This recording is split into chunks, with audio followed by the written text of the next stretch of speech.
नमस्कार मित्रांनो, ठरलं तर मग या मालिकेत आपल्याला जबरदस्त असा ट्विस्ट पाहायला मिळणार आहे. मित्रांनो, नागराजचा खरा चेहरा आता सगळ्यांसमोर आलेला आहे आणि नागराजला पोलिसांनी पकडलं आहे. तर मित्रांनो, ज्या वेळेला सुमन नागराजच्या पाठीमागे गेलेली असते आणि सुमनचा फोन लागत नाहीये म्हणून सायली सुद्धा तिथून गेलेली असते. त्याच सोबत आता इकडे नागराजने सुमन, सायली यांना दोघांना सुद्धा महिपत सोबत किडनॅप केलं आहे. त्यांना दोघांनाही बांधून ठेवलं आहे आणि त्यानंतर असं काही घडलेलं आहे ज्याच्यामुळे नागराजचा खरा चेहरा सगळ्यांच्या समोर आलेला आहे. राज आणि अर्जुनने नागराजला मात्र जन्माची अद्दल घडवली आहे. तर मित्रांनो, आजचा हा भाग खूपच इंटरेस्टिंग आहे, त्यामुळे अजिबात स्किप करू नका आणि चॅनलवर नवीन असेल तर चॅनलला नक्की सबस्क्राईब करा.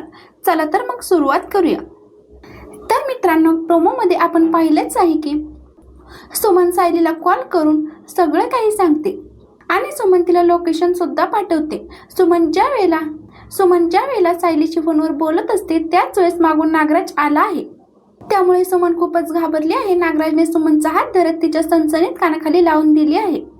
नागराज म्हणत असतो की तू इथे काय करतेस, तू माझ्या मागोमाग का आलीयस. त्यावर सुमन म्हणते की तुम्ही तर तुमच्या मित्राच्या आईच्या ऑपरेशनाला गेला होता ना, त्यांना बरं नाहीये म्हणून, मग इथे काय करताय. सुमन ही नागराजवरती आवाज चढून बोलत असते म्हणून नागराज पुन्हा एकदा सुमनच्या कानाखाली लावून देतो.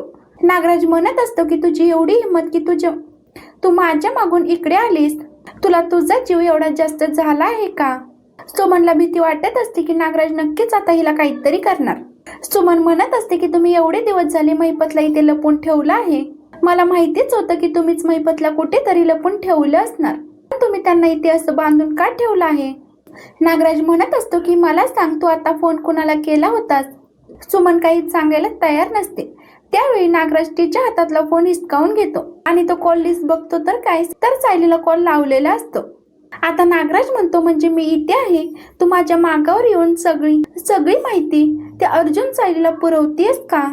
आता तो पुन्हा सुमनला मारतो आणि तिचा हात धरून तिचे हातपाय बांधून महिपतच्या साईडला पुन्हा तो सुमनला बांधून ठेवतो आणि सुमनला म्हणतो, आता तुझी सुद्धा हीच जागा आहे, कारण तुला माहित झालं आहे ना मी काय केलंय ते. मला खरं खरं सांगतो, या सायलीला काय सांगितलंस, बोल लवकर, काय सांगितलंस. सुमन मान हलवून नाही म्हणत असते. नागराज मात्र सुमनला प्रचंड त्रास देतो. नागराजला भीती वाटत असते की सुमनने नक्कीच सायलीला काहीतरी सांगितलं आहे, कारण शेवटचा कॉल हा सायलीचाच झाला आहे. सुमनचा अचानक फोन कट झाला म्हणून सायली सुमनला फोन ट्राय करत असते, पण सुमनचा फोन मात्र नागराजच्या हातात असतो. नागराज सायलीचा कॉल रिसीव्ह करतो आणि स्पीकरवरती ठेवतो. तर सायली म्हणत असते की सुमन काकू, काय म्हणत होतात तुम्ही, मला फारसं काय ऐकायला आलं नाहीये. तिकडे खूप गोंधळ होता, सांगा ना काय म्हणत होतात तुम्ही काय बोलत होतात ना, मला काहीच ऐकायला आलेलं नाहीये. आणि कुठे आहात तुम्ही. आता सायलीला मात्र फोनमध्ये कसलाच आवाज येत नसतो. सायलीला मात्र प्रचंड भीती वाटत असते. सुमनच्या जीवाला काही धोका तर नसेल ना, कारण सायलीला माहिती असतं की सुमन ही नागराजच्या पाठोपाठ गेली आहे.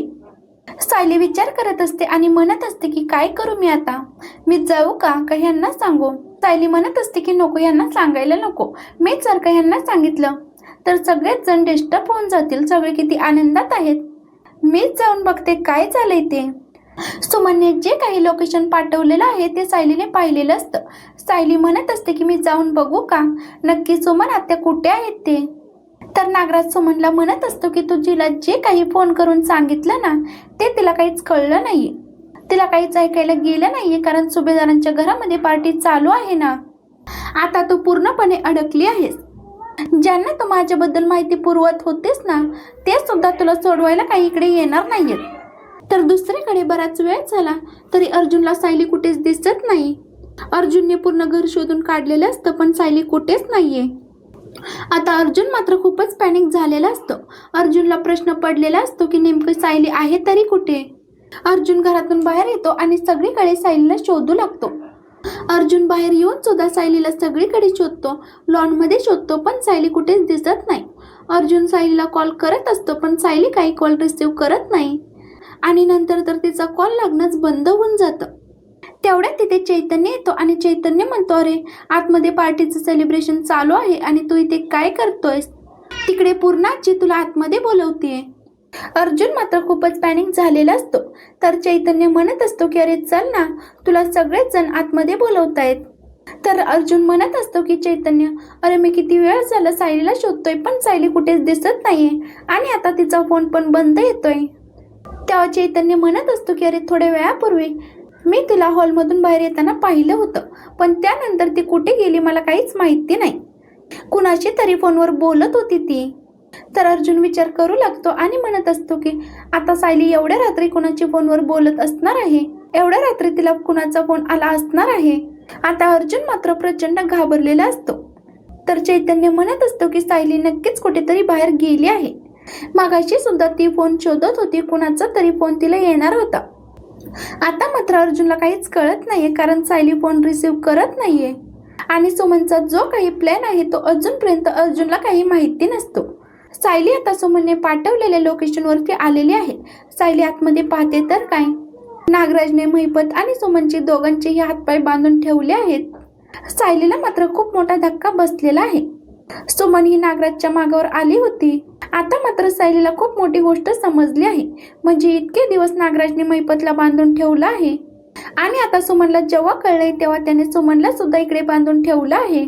सायलीने आता अर्जुनला सांगण्यासाठी तिचं जे काही लाईव्ह लोकेशन आहे ते अर्जुनला पाठवलं आहे आणि ती बाहेरूनच अर्जुनला कॉल करत असते. त्याच वेळेला महिपतचे गुंड बाहेर बसलेले असतात. त्यांनी आता सायलीला पाहिलंय आणि त्यांनी आता सायलीला पकडलंय सुद्धा आणि या आवाजामुळे नागराज सुद्धा आता बाहेर आलाय आणि त्याने सुद्धा सायलीला तिकडे आलेलं पाहिलंय. आणि आता इकडे नागराजने सुमन आणि महिपत सोबत सायलीला सुद्धा बांधून ठेवलं आहे आणि या तिघांनी सुद्धा एकमेकांशी बोलू नये किंवा महिपतने या दोघांना काही सांगू नये म्हणून त्यांनी आता तिघांच्याही तोंडाला चिकट टीप लावली आहे. सायलीच्या फोनवरती अर्जुन आता सतत कॉल करत असतो, पण सायली काही कॉल रिसीव्ह करत नाही. पण ज्या वेळेला सायलीने अर्जुनला जे काही लोकेशन पाठवले त्या लोकेशनवरती आता चैतन्य आणि अर्जुन दोघे सुद्धा यायला निघाले आहेत. नागराज आता इकडे सायलीने कोणाला फोन केला होता तो ते पाहणार असतो, पण सायलीच्या फोनचा लॉक काही त्याला उघडता येत नाही. तो सायलीला विचारत असतो की सांग सायली, तू कोणाला फोन केला होतास? तेव्हा सायली मात्र काहीच सांगायला तयार नसते. इकडे आता अर्जुनच्या मोबाईलवरती सायलीने जो काही मेसेज केलाय तो मेसेज आता इकडे अर्जुन पाहतो. तर सायलीने एक लोकेशन पाठवलं आहे. तेव्हा आता अर्जुन म्हणत असतो की थांब थांब चैतन्य, सायलीने काहीतरी पाठवलं आहे, हे लोकेशन पाठवले, या लोकेशन वरती असेल का ती? तेव्हा चैतन्य म्हणतो की बघू. चैतन्य ते लोकेशन चेक करतो. चैतन्य आता ते लोकेशन लगेचच ओळखतो, कारण महिपतचं जे काही गॅरेज आहे ते गॅरेज चैतन्याला माहिती असतं. चैतन्य म्हणत असतो की अरे हे तर महिपतच्या गॅरेजचं लोकेशन आहे, मला माहिती आहे हे. त्यावर आता अर्जुन म्हणत असतो की आता अजिबातच वेळ घालवायला नको, चल आपण दोघं सुद्धा इथून लगेचच निघूया, नक्कीच काहीतरी गडबड झालेली आहे. आता अर्जुन आणि चैतन्य दोघं सुद्धा सायलीने जे काही लोकेशन पाठवले त्या लोकेशन वरती यायला निघाले आहेत. इकडे मात्र अर्जुनला आता काहीतरी वेगळीच शंका आलेली आहे. त्यांनी आता रविराजांना कॉल केला आहे आणि सांगितलं आहे की सायली बराच वेळ झाला कुठेच भेटत नाहीये आणि तिने लोकेशन सुद्धा पाठवलेलं आहे. मी तिला शोधायला जातोय की ती कुठे आहे म्हणून. आता इकडे सगळ्यांची न्यू इयरची पार्टी चालू असते. सायली कुठेच नाहीये म्हणून चैतन्य आणि अर्जुन दोघं सुद्धा सायलीला शोधायला निघाले आहेत. तर निघता निघता अर्जुनने इन्स्पेक्टर सावंत यांना सुद्धा फोन केला आहे आणि त्यांना सुद्धा त्याने सेम लोकेशन पाठवलं आहे. आता सायलीने पाठवलेल्या लोकेशनवरती अर्जुन आणि चैतन्य दोघे सुद्धा आलेले असतात. इथे त्यांना सगळ्यात पहिलं म्हणजे नागराजचे जे काही गुंड बसलेले असतात बाहेर ते भेटतात. ते गुंड अर्जुन आणि चैतन्याला आतमध्ये काही जाऊ देत नाही. चैतन्य आणि अर्जुन दोघंही गुंडांना मारून आतमध्ये येतात. आतमध्ये महिपत, सुमन आणि सायली या तिघांना सुद्धा नागराजने बांधून ठेवलेलं असतं आणि नागराज स्वतः सुद्धा तिथेच असतो.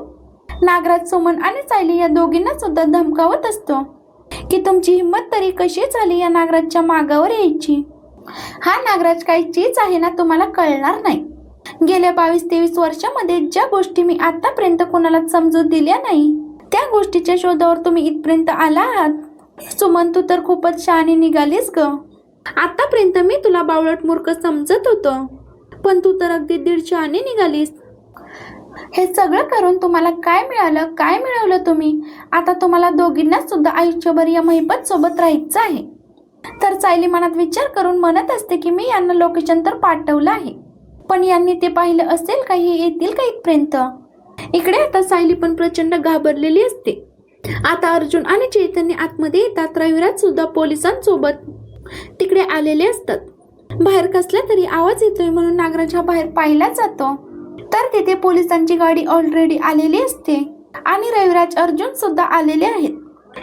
आता मात्र नागराज हा प्रचंड घाबरलेला असतो, कारण नागराजचा खरा चेहरा आता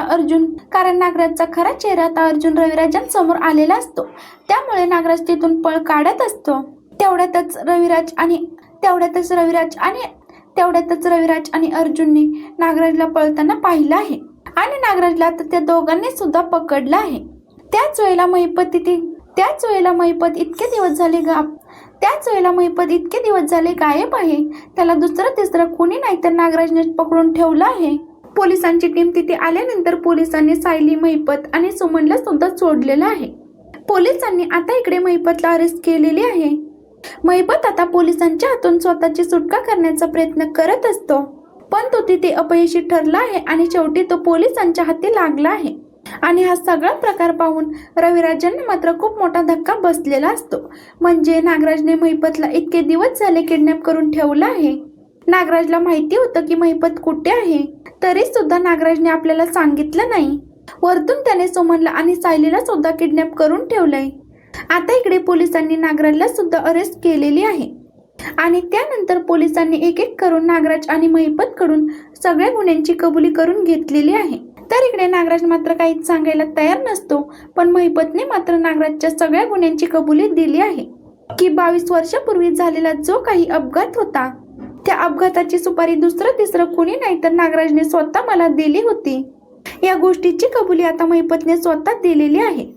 आणि मग त्यानंतर झालेला सगळा प्रकार म्हणजे नागराजने महिपतला इतके दिवस कसं किडनॅप करून ठेवलं आणि या सगळ्यामध्ये कोण कोण इन्व्हॉल्व आहे, या सगळ्या गोष्टीची माहिती महिपतने आता स्वतः पोलिसांना दिलेली आहे. त्यानंतर स्वतः रविराज आणि अर्जुन यांनी सांगितलं आहे की या माणसाला कठोरात कठोर शिक्षा झाली पाहिजे. तर मित्रांनो, तुम्हाला आजचा हा भाग कसा वाटला कमेंट करून नक्की कळवा आणि चॅनलवर नवीन असाल तर चॅनलला नक्की सबस्क्राईब करा. धन्यवाद.